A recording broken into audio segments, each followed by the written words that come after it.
Olá, sou Fernanda Equedo, este é o Porquê Cultura e hoje eu tenho uma convidada da dança aqui. A gente vai falar sobre dança, corpo e cultura diaspórica. Eu estou com a Fabiana Pacheco. Muito obrigada, Fabi.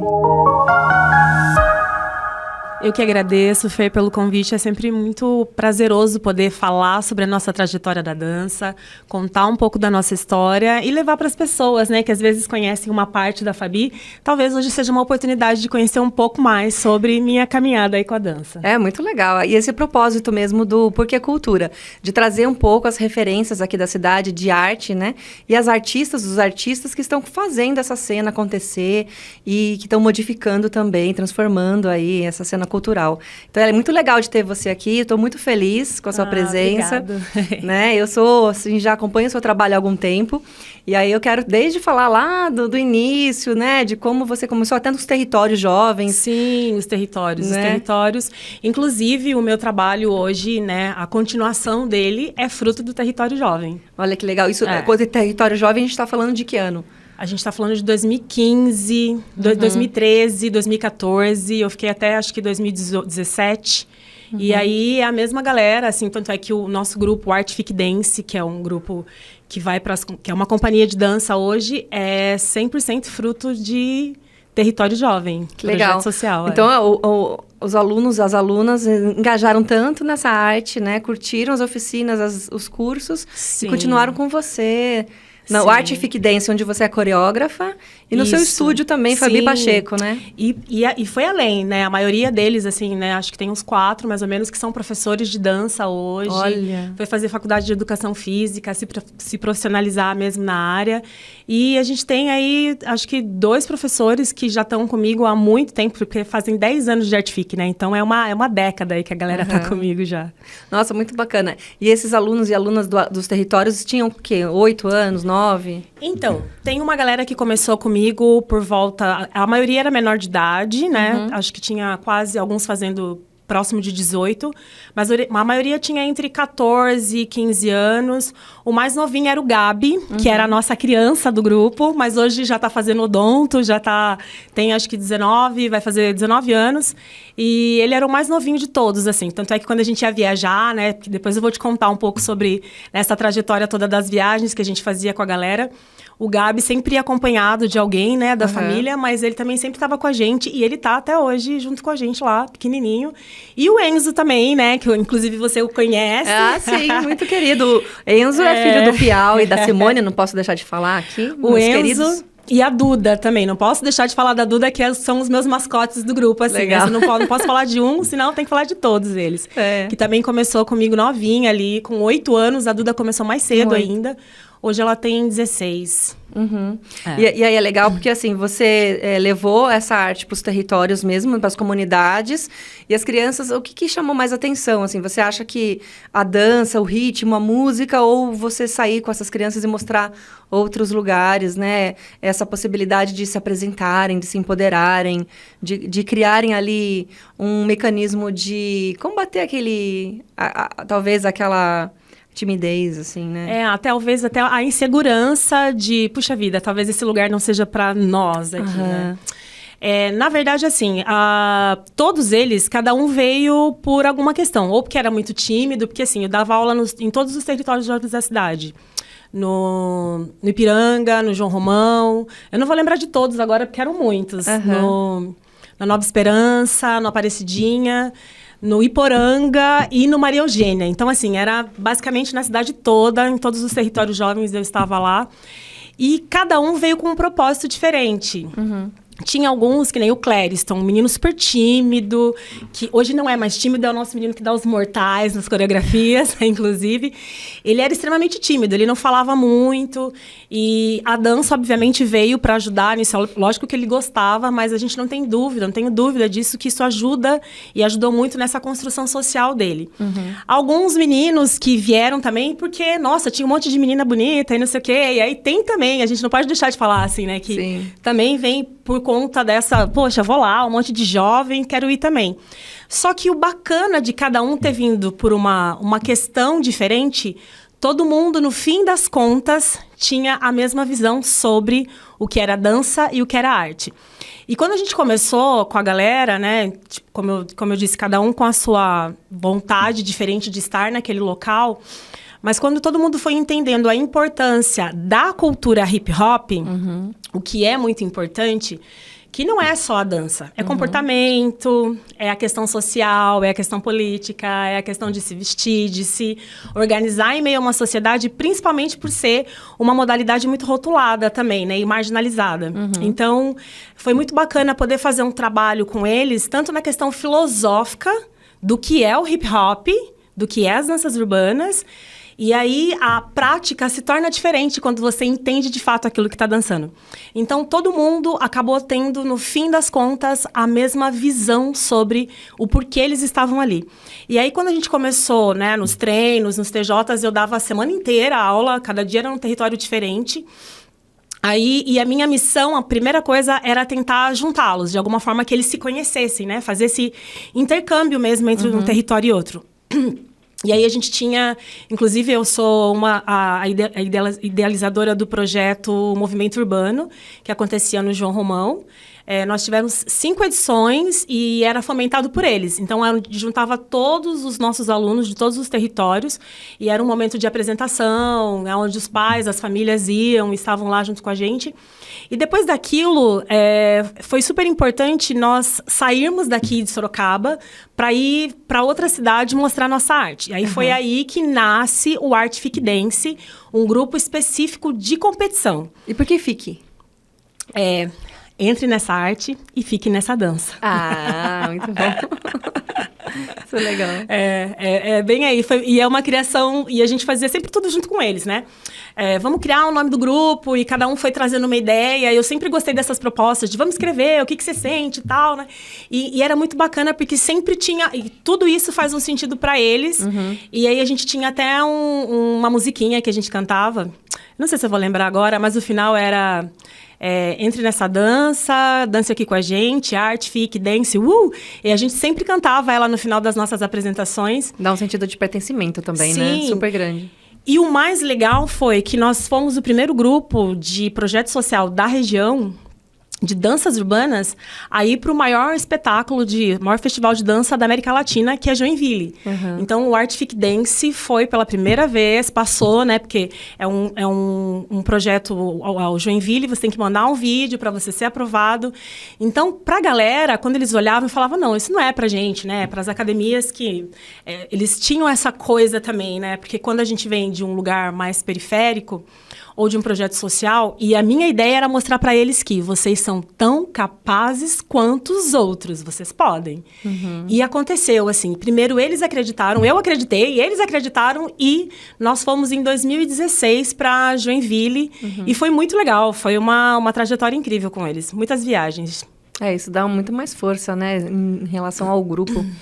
Agora, Fabi, queria que você falasse do hip-hop. O Danças Urbanas é composto por quê tanto? Assim, pelo hip-hop, mas os movimentos, ritmos que compõem as danças urbanas, quais são eles? Tá. Bom, primeiro, as danças urbanas, quando a gente fala de danças urbanas, eu sempre dou um exemplo para a galera. Quem já foi meu aluno vai lembrar dessa explicação. Eu sempre dizia que, numa casa, a sala era o hip-hop. A cozinha era o popping. Os quartos era o locking. O corredor da casa, que é extremamente importante, que é de transição, era o house. E o hip-hop, ele tem 4 elementos dentro dele. O hip-hop é uma das vertentes das danças urbanas. Tá. Então, é importante a gente entender que o hip-hop ele é composto de 4 elementos. A dança hip-hop, a cultura hip-hop é o grafite, a dança, o MC e o DJ. Hoje, a gente tem, dentro desse contexto, mais elementos que compõem ali, que nem... Às vezes, a gente vai num evento, tem lá a galera do skate, da bike, do basquete 3x3, que está lá, mas, fielmente, são esses 4 elementos que compõem. E o hip-hop é um dos... que compõe essa dança dentro desses elementos. E como que ele surgiu na sua vida, assim? Já fazia parte desde criança? Sim. Eu adoro contar essa parte, né? Porque ela é extremamente importante para mim. Porque todo mundo pergunta, como é que você começou a dançar? Bom, eu tenho um irmão, o Paulo César, eu sou a caçula de 7 filhos. E graças a Deus eu venho de uma família de artistas, né? E o meu irmão Paulo César, ele dançava, na época ele dançava break e popping. E aí, nos clubes, no Atlético de Votorantim, a galera que se encontrava para dançar e tal. E ele sempre dançou, e aí ele começou a dar aula, e eu cresci. Então, eu sempre falo que o hip-hop aconteceu no quintal de casa. Então, eu via ele lá, fazendo os movimentos, treinando, assim. Eu falava, ai, que legal isso! Então, eu não posso dizer pra você quando eu comecei a executar isso, assim, sabe? Fazer os movimentos. Porque, realmente, da mesma forma que o samba acontece no final de semana da nossa casa, que também acontecia, que também era uma cultura pertencente à minha família, o hip-hop também não foi diferente. Então, ele sempre teve. Eu e o meu irmão Fábio também. Meu irmão fazia os movimentos. Aí, quando eu tinha, sei lá, acho que uns 12 anos, mais ou menos... uns de 10 para 11 anos, eu comecei a fazer no SESI, de Votorantim. O Ney foi o meu primeiro professor lá. Porque eu lembro que o meu irmão falou para mim da seguinte forma. Fabi, eu consigo até aqui. Agora é com você. Que legal. E aí, foi quando eu comecei a fazer. Aí, eu fiz um tempo com o Ney. Aí, eu fui para São Paulo. Fiquei fazendo aula bastante tempo lá. Fiz bastante curso na Casa da Dança. Assim, a minha formação vem muito, né, desse lugar também. E aí, quando eu vi, eu estava procurando em outros lugares, né? Porque, na época, 1980... Eu sou de 1980. Eu nasci em 1980, quando o hip-hop estava chegando no Brasil. E, na época, não tinha muito essa questão da nomenclatura. Então, a gente dançava e não sabia muito bem o que estava dançando. Porque era um movimento copiado, que cabia no nosso corpo, que funcionava muito bem. Mas a gente não tinha muito uma noção do que era. Se é popping, se é locking, se é house, se é o que é isso que a gente está dançando. E aí, foi aí que começou a minha busca. Porque eu sempre quis saber também o que era. Porque eu gosto muito da parte filosófica da dança. Ela é extremamente importante. Então, a busca começou. Aí, eu comecei bastante a ir para São Paulo, como eu disse. E fiz parte de algumas companhias de dança também, na trajetória. Inclusive, a companhia do SESI foi a primeira que eu fiz parte na minha vida, assim, foi a do SESI de Votorantim. Comecei a dançar com a Milene Rodrigues. Acho que muita gente começou a dançar com a Milene Rodrigues, né? E eu fui uma das. E agora você me conta, assim, o hip-hop, ele tem a ver muito, dialoga totalmente com uma cultura da diáspora africana, é isso? Você, como arte educadora também, o que você traz dessa cultura, né, para os alunos e você coloca também na sua dança? Sim, isso é extremamente importante e eu sempre falo para eles, é importante entender da onde vem, né? O Sound System, que é uma das festas que acontecia na Jamaica, que a galera juntava aquele monte de caixas, assim, sabe? Quando vocês verem um monte de caixas, uma em cima da outra, chama Sound System, que a galera juntava os sons para tocar nas ruas. E um jamaicano incrível levou isso para os Estados Unidos, para o Brooklyn. E já acontecia um movimento do hip-hop, até porque eu sempre falo, hip-hop não é só uma dança, é um manifesto de pertencimento político, de briga, de existência. Então, isso é muito importante, porque às vezes a gente acha que é só o lance da festa. E sim, é uma cultura extremamente diáspora. E quando a gente está falando disso, a gente está falando de um lugar que eu gosto de trazer para a nossa realidade aqui. Então, sempre quando eu vou contar isso, eu falo, olha para a periferia, olha o funk. É mais ou menos isso que aconteceu. É dessa forma. Aconteceu nesse lugar, com essas pessoas, e de duas formas diferentes. Uma, a galera ia para os clubes, iam dançar, iam para as ruas dançar também, mas também era uma forma, assim, de se manifestar em relação uma resistência também, né? Contra o certeza. Preconceito, a discriminação, né? As perseguições. Sim. Até porque era uma dança, né? Tipo, as músicas, tinha a questão dos gangster e tal e tudo mais. E aí existiam as batalhas, né? Dentro da cena do hip-hop, as batalhas é mais ou menos assim que funcionava. Eu tenho a minha crew, a minha gangue, você a sua, e a gente se acertava nas batalhas. Então, isso era muito importante também. Era uma forma de trazer calmaria. Era uma forma de comunicar. E era uma forma de se divertir também, né? Então, por isso que hip-hop também é festa. Ele acontecia nos finais de semana. Da mesma forma que a galera faz os bailes funks no final de semana nas periferias, aconteciam a mesma coisa com o hip hop. Então, não tá muito diferente, não é muito diferente. Mas o hip hop hoje, tem. você é assim, por exemplo, numa cidade do interior, apesar que já é uma cidade sede metropolitana, Sim. como Sorocaba, mas você tem preconceito ainda contra o hip hop, contra a cultura? Ainda assim, né? Porque assim, querendo ou A não... cultura como um todo também sofre um preconceito gigante, porque Sim. sofre muitos boicotes também, né? Sim. Mas justamente por essa questão de ele ainda ser um pouco marginalizado, rotulado de uma forma ruim. Quando a gente tá falando de hip hop, a gente tá falando de rap. Uhum. A gente tá falando também de trap. A gente tá falando dessas músicas que, querendo ou não, né, os rappers antigamente usavam para falar sobre o sistema. Sim. Então, a partir do momento que você se pronuncia ou com a dança ou com a música falando sobre o sistema, você vai ser rotulado. Uhum. Você vai sofrer um preconceito em relação a isso. Então, assim, ainda existe sim, mas graças a Deus eu posso dizer que hoje, não tanto, que nem quando, em 1990, 95, eu tinha 15 anos. E quando eu ia fazer as aulas, ia nos lugares, primeira coisa, eu chegava nos lugares, eu olhava em torno, era, sei lá, 4, 5 mulheres, entre tantos homens. Então, hoje, estar dentro da cena, como, né, uma arte educadora, falando sobre isso, eu acredito que a gente evoluiu muito para chegar até aqui. O hip hop me abriu portas, ele abre porta para as pessoas, ele está sendo visto, sim, e ainda continua sendo uma cultura de resistência. E nas danças urbanas, quando tem as apresentações, vocês sentem também que pode acontecer de ter preconceito ainda de jurados, assim, ou não? Distinções? O que a gente normalmente precisa deixar claro que quando acontece, por exemplo, o hip hop, ele começa nas festas, daí ele vai para esse outro lugar, que é para as competições, né? Tem as batalhas. E eu acho muito legal ele estar dentro dessa cena também. É uma vitrine para ele ser visto. E é importante. Tem gente que trabalha o ano todo só para competições. Não é o meu foco principal, assim, né? O meu foco principal, meu foco é outro. Mas ainda assim, a gente está dentro das competições, a gente já passou por isso. Mas o importante é, se a competição é de danças urbanas, o avaliador precisa ser de danças urbanas. Ele precisa ter um conhecimento total naquilo que ele está julgando, né? Aquilo que ele está vendo.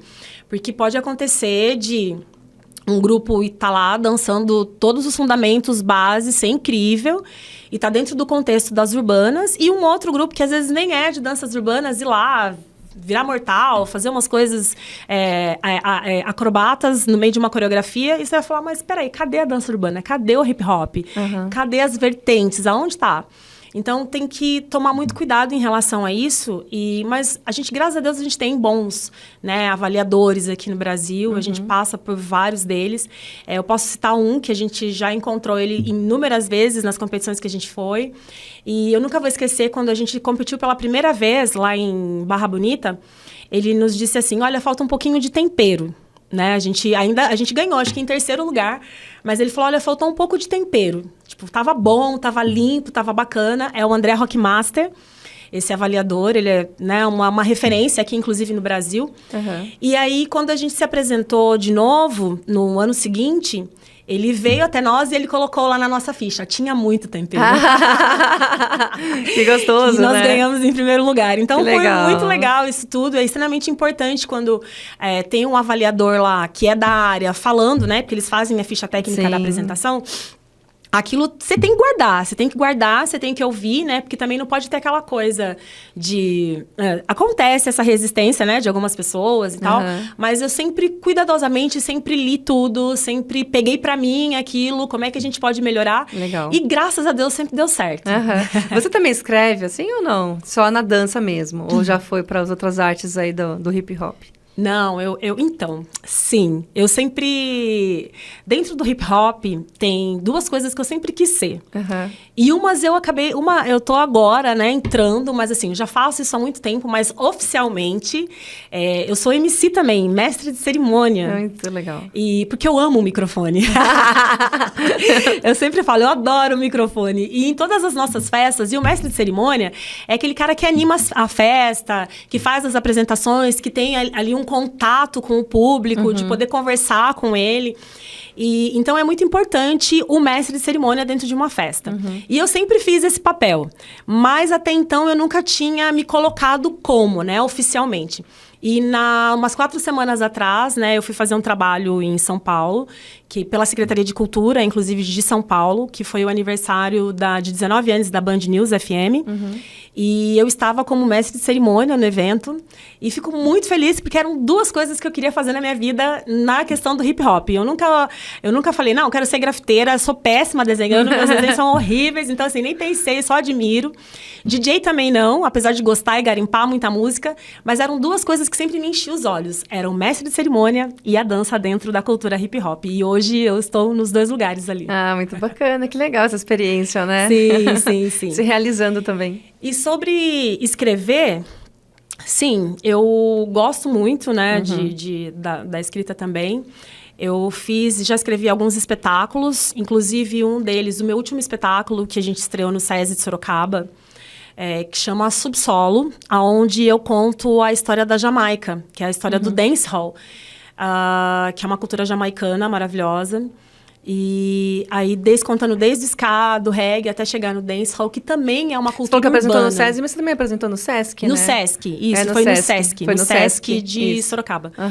E, inclusive, é um espetáculo que a gente vai rodar agora no finalzinho de 2024. Ah, muito legal, porque eu assisti esse no Sesc. Você você falou Sesc, eu falei, mas foi no Sesc. dancehall também no Sesc. Isso. Que legal, sim. Vocês vão, então, em dezembro, que vocês vão apresentar de novo em Sorocaba, é isso ou não? Na verdade, esse espetáculo a gente fez para poder rodar mesmo, né? Tá. Porque a nossa galera... graças a Deus, o Artific Dance, hoje, a questão de profissionalizar, a gente fala de DRT. DRT é um certificado que comprova, é como se fosse uma carteira assinada. Olha aqui, eu sou profissional da dança. E olhar hoje o grupo com esse registro é extremamente, assim, importante, né? Até para validar o nosso trabalho, nossa história toda. E o Artific, a gente tá agora tirando o DRT da galera toda. Ah, que bom. Sim, justamente para isso mesmo, né? Porque todo mundo, alguns trabalham com dança, outros não, né? Não trabalham com isso, mas entendem que cabe dança, né? Dentro do contexto dele. Porque eu sempre falo que é importante a gente entender. A dança, ela tem 2 lugares. Ou você organiza a sua vida para você colocar a dança dentro dela, ou você é dança e organiza o resto da sua vida. Eu me encaixo no você é dança e organiza o resto da sua vida. Sim, em primeiro lugar. Mas aí, dança é para qualquer pessoa? Dança é. E, assim, o mais legal disso tudo, que quando a gente falo com tanta calmaria, a dança é. Né? Sim, a dança é para qualquer pessoa, para qualquer corpo. Eu tenho um trabalho super bacana que a gente fez há uns 2 anos atrás, inclusive no Sesc também, sobre desmistificar isso mesmo. Sobre pensar em reorganizar esse corpo. E que corpo é esse? Né? Assim, não tem um corpo específico, não tem uma estrutura específica para você poder estar dançando, né? Você não precisa ser magro, gordo, baixo, alto, novo, velho. A gente precisava, de alguma forma, tirar esse lugar, esse rótulo de... Puxa vida, é muito legal quando começa desde pequeno, né? A dançar e tal, como é a história de muitas pessoas. Mas nós fizemos um trabalho específico com algumas pessoas que tinham 35, quase 40 anos, com corpos extremamente diferentes. E organizar a dança nesses corpos é um desafio, mas é tão prazeroso. E ele acontece. Você poderia experimentar um dia isso que eu tô pensando, assim, destravar total, né? E ele acontece. Então, legal. Assim, a dança até porque o nosso corpo, ele é movimento o tempo todo. É que a gente, às vezes, não para pra pensar, né? Mas você tá coreografando o tempo todo. Quando você acorda de manhã, você tem a sua rotina, vai escovar o dente, vai arrumar a cama, vai tomar café. A gente não se toca, mas quando você tá dirigindo, você está coreografando o tempo todo. E para uma dançarina, coreógrafa, arte educadora, como que é coreografar o tempo todo? Porque daí você já tem essa consciência. Você pega do dia a dia para levar para o estúdio? Também. Eu acho que o coreógrafo, hoje eu posso dizer que eu já trabalhei de diversas formas. Já montei coreografias sem a música e pensando no movimento e tentar organizar dentro daquilo. Até porque todas as vezes que a gente vai fazer uma coreografia, ou eu vou fazer um trabalho coreográfico, nós passamos pelo Labing, que é o laboratório, e pesquisa, antes do que a gente vai trabalhar. Inclusive, a gente está trabalhando em uma que chama Sustentável. Olha, eu dando spoiler da nossa próxima coreografia. E é onde a gente vai falar sobre o mundo da moda. né? E só que o sustentável, contando desde as fábricas, desde o lixo, né? Desde uma história, né, que aconteceu nos Estados Unidos, onde tinham lá as costureiras, entre 15, 16, 19 anos, a fábrica pega fogo e eles não conseguem abrir. E essas meninas que estavam lá morreram, a maioria delas. E quem não morreu queimado ali, sufocado pela fumaça, foi tentando salvar sua própria vida, tentando pular de uma janela. Então, essa cena a gente vai retratar ela dentro da coreografia. Então, quando a gente fala de moda, eu vou começar falando desde a passarela, do que é lindo, até a gente entender o que está por trás disso tudo, toda uma né? exploração também. Então, para coreografar, não é só... eu ouvi uma música também, pode acontecer de eu ouvir a música e falar, caraca, vou fazer um trampo com essa música, é incrível. Vem, Acontece, de repente, uma cena, assim, de um Acontece também, mas eu acho que o coreógrafo, ele não pode colocar um lugar, eu só posso coreografar a partir daqui. E acontece também de você estar no lugar. Eu, por um exemplo, quando eu ia fazer alguns experimentos, quando a gente estava trabalhando marcas, que é uma coreografia que eu uso uma música da Mulamba, que a gente, inclusive, ganhou vários prêmios com ela. Eu ganhei como melhor coreógrafa, melhor coreografia. Nós ganhamos como melhor grupo. É uma coreografia... Eu ouvi a música, que chama Mulamba mesmo, que é do grupo Mulamba. E quando eu ouvi... E é uma música que não tem nada a ver. Você vai falar, como que você vai dançar hip hop nisso aqui? Porque não é uma música que tem batidas de hip hop. Mas eu ouvi a música, ela mexeu comigo de uma forma. E aí já começou a vir a ideia na minha cabeça e tal. E aí eu nunca vou me esquecer, quando eu cheguei pro grupo, eu falei, olha, a gente tem vai fazer um trabalho e ele se chama Marcas. Né? A gente vai falar sobre as mulheres.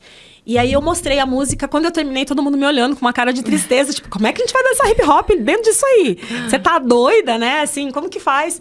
Eu falei, galera, tá tudo aqui, ó. Eu só preciso agora começar a organizar os laboratórios pra gente poder passar. Antes de começar a coreografar, a gente fez acho que 1 mês ou 2 meses de laboratório. Onde cada um dos integrantes levou uma mulher pro palco. Uma mulher. Eles fizeram essa pesquisa com essas mulheres que sofreram agressão de várias formas. A gente saiu... alguns saíram, né, pra rua também. Para fazer uma pesquisa até com as profissionais do sexo, porque é importante isso também. Eu fui uma das que fui fazer isso, para entender esse lugar delas também, né? Como é essa marca para elas. E foi, assim, incrível. Nossa, eu imagino a experiência, né? Foi. E nós terminamos a coreografia chorando. Então, assim, muito foi forte. Algo... incrível. Então, tinha muita verdade ali. E essa coreografia não nasceu, assim, porque eu vi uma mulher ou porque eu... Não, nasceu de uma música que eu ouvi e falei, caraca, eu preciso fazer alguma coisa com essa música. É que casou com o seu já repertório, né? Com a sua bagagem aí, né? E aí, juntou com as... Exatamente. E essa saiu disso e a sustentável. Tô dando 2 exemplos, assim, de inúmeras coreografias. E o sustentável foi porque minha filha, né? Ela começou a fazer... Ela é formada em moda, ela fez moda na Belas Artes. E um pouco antes dela entrar na faculdade, eu falei, filha, por favor, antes de você entrar, eu sei que você tem as suas referências aí, mas eu quero que você olhe as referências brasileiras. E a gente começou a assistir muitas coisas, né? Muitos desfiles de moda, principalmente do povo preto, né? Os Irmãos Reis, assim, incrível. E aí, daí eu comecei a assistir vários documentários sobre isso. Eu falei, cara, eu vou fazer alguma coisa pensando no lixo que é descartado. E esse lugar, né? Inclusive, um dos lugares que é descartado é na África. Um lixo gigantesco. A gente pode um dia falar só sobre isso. Olha, eu vi também no Atacama, que tem também um lugar que roupas de marca são todas descartadas lá e são toneladas. Toneladas, é uma coisa exatamente. Absurda. E isso me chamou uma atenção, assim, falei, caraca, eu preciso fazer alguma coisa com isso. E aí foi daí que surgiu a ideia do sustentável. E vai estrear quando?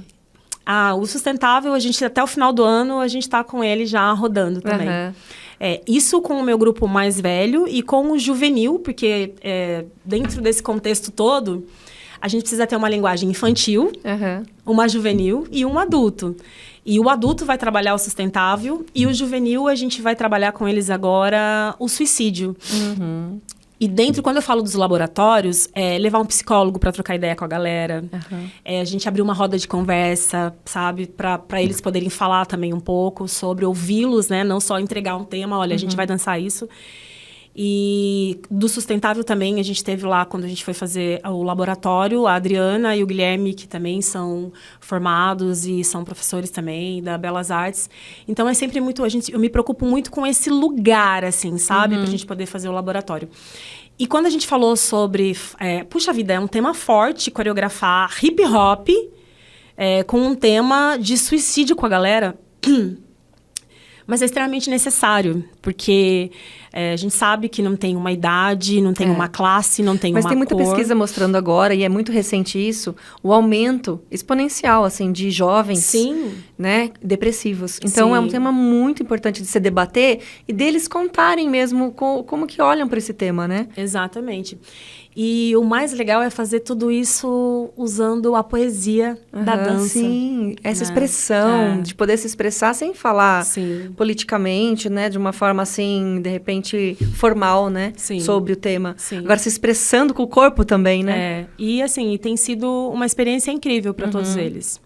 Com certeza, um tema muito forte, mas importante mesmo de ser colocado ali, essa experiência toda. Sim, sim. Muito legal. Fabi, tem alguma pergunta que eu não te fiz, que você gostaria de falar, de comentar, divulgar alguma coisa? Tá. Eu acho que tem uma parte da minha história que eu gosto muito de contar e eu sempre falo, né? Eu vou fazer um vídeo contando, eu acho que talvez seja essa a oportunidade. A Fabi, né, que dançava lá no quintal de casa, e eu sempre quis, né, viver da dança. Eu sabia que eu queria fazer isso. E eu me dediquei muito a isso.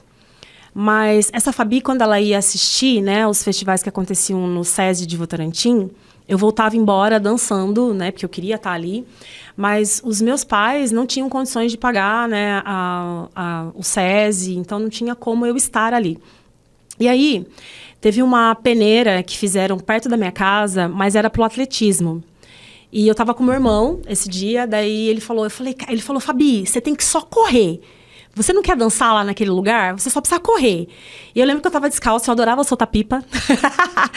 Com meu irmão, brincar na rua com ele. E aí, ele tava com um All-Star no pé, assim, e eu lembro que eu falei, mas como que eu vou correr? Aí eu coloquei o All-Star dele, ficou gigante no meu pé. E foi correndo que eu comecei a dançar, num lugar que eu queria e que eu sonhava dançar, que era no SESI. E aí eu ganhei essa bolsa lá no SESI de Votorantim e comecei a fazer atletismo com o professor Luiz lá. Fiquei muito tempo com o Luiz, com o Cabeça lá de Votorantim também. E eu era uma boa atleta, ganhava prêmios também, mas eu sempre tive um foco. Eu entrei pensando na dança e eu ficava de longe assistindo, né, lá no SESI de Votorantim, eu olhava pela janela. Era uma janela enorme, assim, né? Dava para ver a sala de dança. E eu ficava assistindo de longe as meninas dançando, porque eu sempre sonhei em fazer balé também. A Fabi, do hip hop, também é formada no balé clássico, né? Pelo Royal. E as pessoas falam, sério? Seríssimo? E eu olhava de longe aquilo e eu ficava fascinada, assim, sabe? E aí, um dia, eu tive coragem de entrar na sala de dança. Eu entrei no clube, aí uma menina abriu a porta, eu entrei rapidinho, encostei. E tinha um monte de colchonetes, assim, do lado. E eu lembro que os colchonetes foram caindo, blá, blá, blá, blá. A professora me olhou. E aí ela falou assim, a menina, ela falou, eu sempre tive vontade de ter um aluno negro. E aí eu olhei e falei, eu sou menina. Porque eu usava a minha cabeça raspada, assim, sabe? E sempre tava com uma roupa bem larga e tal, e ela me via de longe. Ela falou, você, então, é a menina que fica ali em cima todo dia. Porque todo dia que acabava meu treino de atletismo, eu ia pro mesmo lugar e eu ficava assistindo de longe as meninas fazendo os exercícios na barra, vendo eles dançando ali. E isso durou, acho que quase uns 8 meses, eu assistindo ali. Porque eu sabia que era naquela sala que eu queria estar. Sim. E aí, nesse dia, ela falou, eu sempre tive vontade de ter uma aluna negra. E eu falei, eu sempre tive vontade de dançar.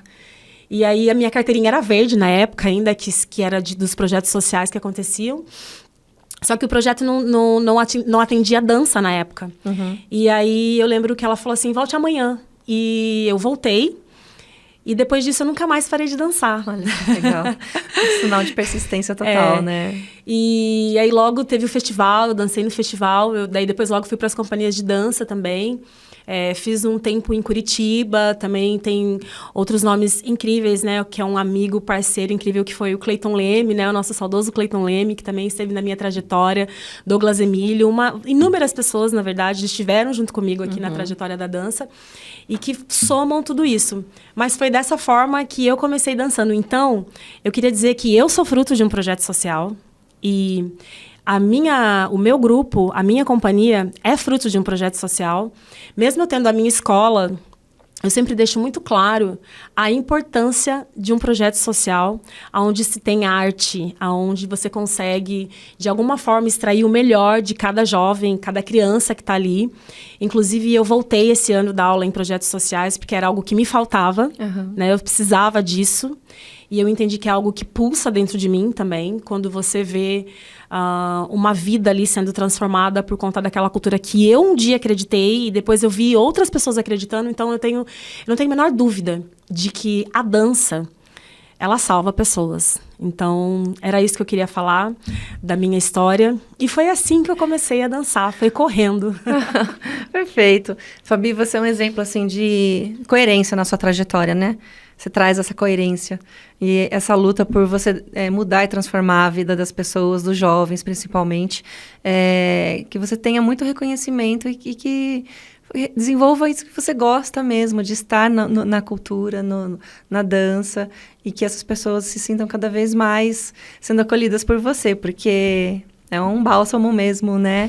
E parabéns pela sua coerência mesmo, é difícil de chegar de você, que saiu de um projeto social, né? Teve essa oportunidade de se formar, assim, de começar.